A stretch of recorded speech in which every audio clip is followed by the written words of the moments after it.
Welcome to the Wellnest Mamas podcast. We are committed to leading a sustainable lifestyle and making community connections. In a world where stress and chaos seem to be the norm, finding balance and fostering a sense of true well-being is essential.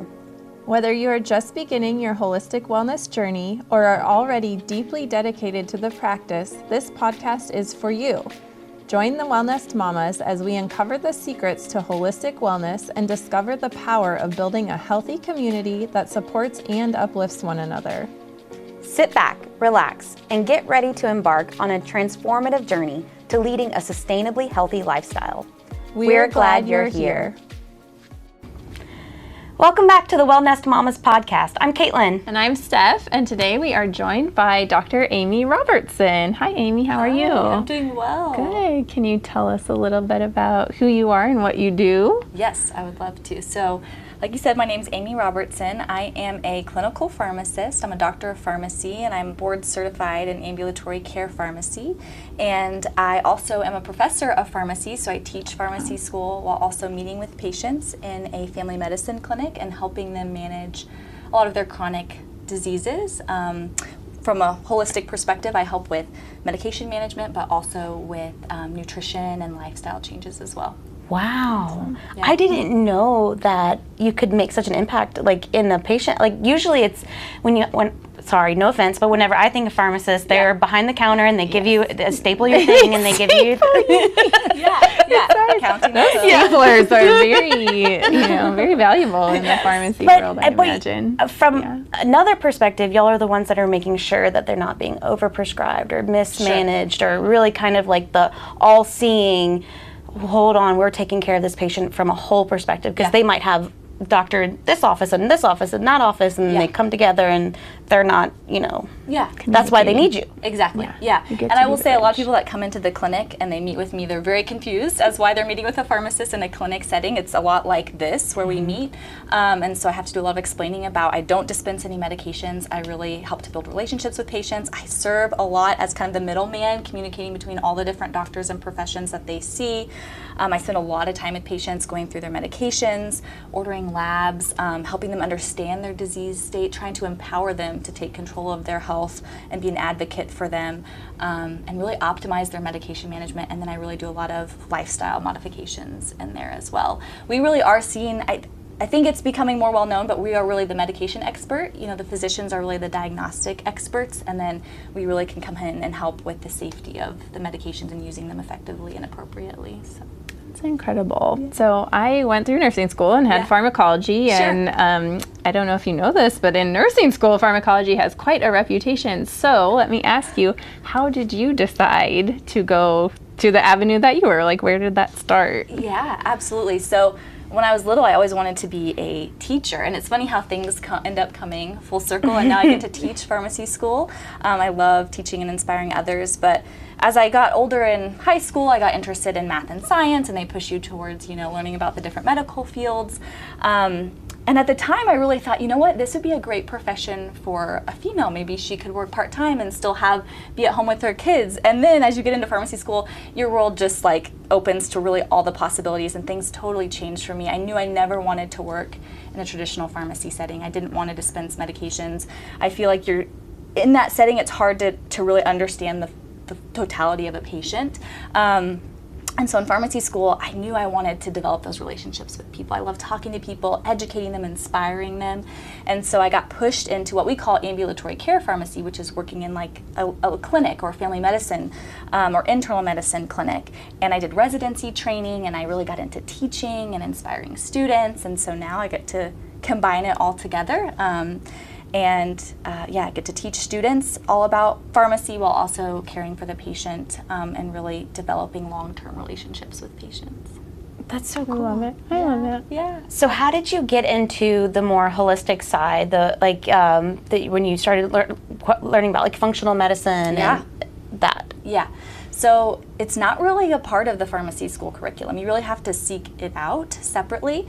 And I will say for me, it came a little bit later. I've always been open to holistic and integrative practices and been interested in it. I will say my mother-in-law is the OG crunchy. Like she was crunchy in like the 60s and 70s. So she's like always kind of like been this like voice, and I've been listening along the way. And then it was really like a culmination of things that happened for me. I was practicing, I was working all the time. I was seeing the sickest of the patients that the physicians didn't know what to do with. They're not meeting their goals. They're on 20 plus medications and they don't know what to do. And so I'm seeing these patients, trying to help them. And I see a lot of the times a cause is, you know, they need nutritional changes, they need lifestyle changes, they need more physical activity. A lot of them rely so heavily on medications and they can't make those changes that need to be done. And it's taxing after year, seeing patients that it feels like it's hard to see a difference, or that you don't know if you're helping them. And so I was burnt out with that, and trying to help patients and help them holistically, embedded in Western medicine where we just rely so heavily on medications. And I felt like I was seeing patients who were getting sicker and sicker and sicker, and despite my efforts, and I'm like, something's missing, something's got to be missing. And then alongside that, my husband had these chronic conditions. He had acid reflux, he had weight gain, low energy, and despite seeing multiple providers, we were getting nowhere, no answers. And then this all kind of comes together in 2020 when I become a mother and everything changes. And you start questioning everything. You know, you have to make healthcare decisions for somebody else at birth.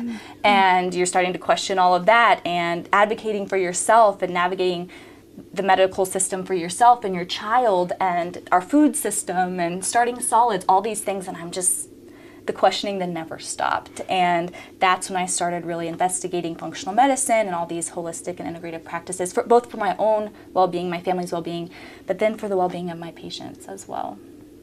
Wow. That crossover. We hear so often that motherhood is like it's the catalyst. It's the catalyst. It like catapults you into this whole new.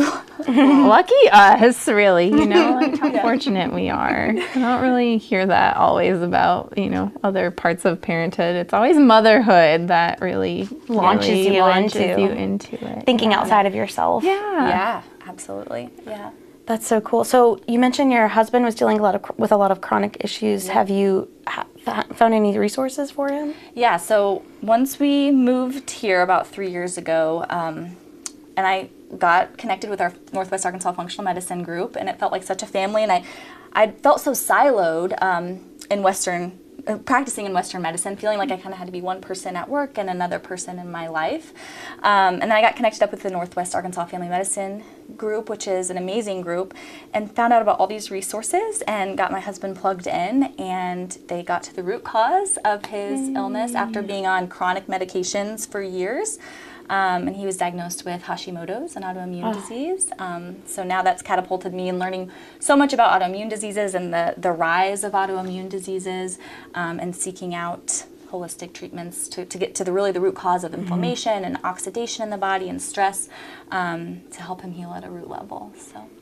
Very cool. That's amazing. You often, thyroid is such like a female perspective until you go to functional medicine and they're like, well, you're a human, you have a thyroid. Let's maybe check that out. Yeah. So that's amazing. Yeah, it was really kind of cool. Like, I think it was, a lot to process, because we're like, this is usually like an old, you think of like older female thing, and he's a young male. It just seemed strange, but the more we learn about it, the more you just are really learning about autoimmune diseases are just increasing so rapidly with all the toxins that we're exposed to and inflammation and things like that. I often feel like the immune system should not be something to trifle with. Seriously. Yeah. Oh, man. Yeah. So tell me, what is your philosophy when it comes to helping people? Sure. Yeah, I think when I'm thinking about my patients, approaching them, like I mentioned, like from a holistic perspective, ultimately I really want to get to the root cause. I want them to heal at a root level. I will say in the traditional Western medicine, sometimes that's difficult, and the patients I see have a lot of social determinants of health, a lot of barriers to their care, but my approach is to try to help them at a root level, heal, let the body heal, and rely less on medication. So when I see a patient, I see their medication list. I'm always looking at it from a perspective of how can I minimize the number of medications, where can we get them some alternative therapies, whether that be physical therapy or occupational therapy or supplements or vitamins or things like that can help minimize their number of medications to try to minimize side effects. And because sometimes you'll see that prescribing cascade where they're on one medicine and then another one's prescribed because they're having a side effect of another one, and so things like that. So I'm really trying to minimize that and help them heal at a root level. And then I get to have students with me a lot, and so I'll have students on rotation with me for a month at a time. And so I also am really passionate about instilling these principles that maybe aren't a foundational principle in our pharmacy curriculum, getting to instill those principles and beliefs while I'm having them on rotation and teaching them that perspective. And so, yeah, that's how I like to approach a patient. I also am really, really passionate about being an advocate for them advocating for themselves, teaching them how to navigate Western medicine and being able to ask the right questions, and empowering them to really take control of their health. I often will present patients with information. I like to educate them. Here are your options. Here are the benefits. Here are the risks. You're in control and you can make the decision. Here are, these are all safe options, so I'm not, any of them are okay. I want you to make the decision because it's your life and I want you to take control of it. So that's another really big principle that I use to guide me. That's so empowering. Yeah, that empowerment factor is huge because so many people really don't. We've been told what to do since we were little, as far as our healthcare goes. Like this is what you're gonna do, and this is how you're gonna do it. Right? And so that's amazing. Yeah, I love that you're getting to the students. Is it U of A? Is that UAMS. Okay, awesome. Yeah, awesome. Yeah. Love it. We are very lucky to have that in our community, getting it spread far and wide. Yeah. Because, when you say get to the root cause, it is possible, right? I mean, a lot of times people feel like, oh, I'm going to be chronically ill the rest of my life, but that's not always the case. Absolutely. Yeah, I feel like so many people come to me and at this point they're just hopeless, helpless. They don't know where to turn. And so, again, it's a lot of really detective work, deep diving, and trying to, again, help them identify where are the root cause, where the root cause of their disease is. And it's a team effort. It's hard for me to do it alone, especially, I think, in a Western medicine setting. But we have so many amazing resources in Northwest Arkansas that I feel like I can refer them out to as well. And so, yeah. So what are your goals for the community? Is there something that, I imagine that it's not like somebody can just call you up and be like, I want to be your patient, right? I mean, especially, if somebody likes what you're saying, how can you help them? Yeah, absolutely. There's a few things I want to mention in regards to that. Obviously they could become a patient with UAMS, but my goal eventually would be to be able to see patients in kind of an independent practice and be able to do some of these different techniques that I'm mentioning now and help them manage their diseases. I am on Instagram at Amy Robertson Wellness if they want to reach out, and if there's a way I can help them, kind of guide them and give them some advice potentially. But another big thing that I've come across that I would love to talk about or would love to connect with people over is water. That's been my passion for the last few years. As I was learning and kind of going through detoxification courses and learning, I just was water it blew my mind about how foundational that is to our health and how little it's emphasized in the medical system. I've literally been drinking it all my life. Yes. Yes. We're ahead of the game. Yes. But are you drinking the right water? That's okay. That's where it comes in. Yeah. So that's why I started learning about water. And it's just so foundational. 70% of our body is water. Our bones, our heart, our brain are all made up of water. And so it's not only drinking enough, which most people aren't. The majority of the population is chronically dehydrated. And all the patients I see, they come in, they're drinking lots of coffee and tea and soda and energy drinks. The water is minimal. So this is just so foundational and such what I believe to be a simple shift is to get them hydrated. But it's not only the amount of water, but it's the right kind of water. And so I started learning about our tap water and bottled water. Yes. And filtered water and all the filtration systems. And I just was fascinated by all of that because our tap water is filled with contaminants. I looked at Rogers water, because you can look at, if you want to look up on ewg.org/tap water, you can put in your zip code and you can see what contaminants are in your tap water. And so, I don't want to.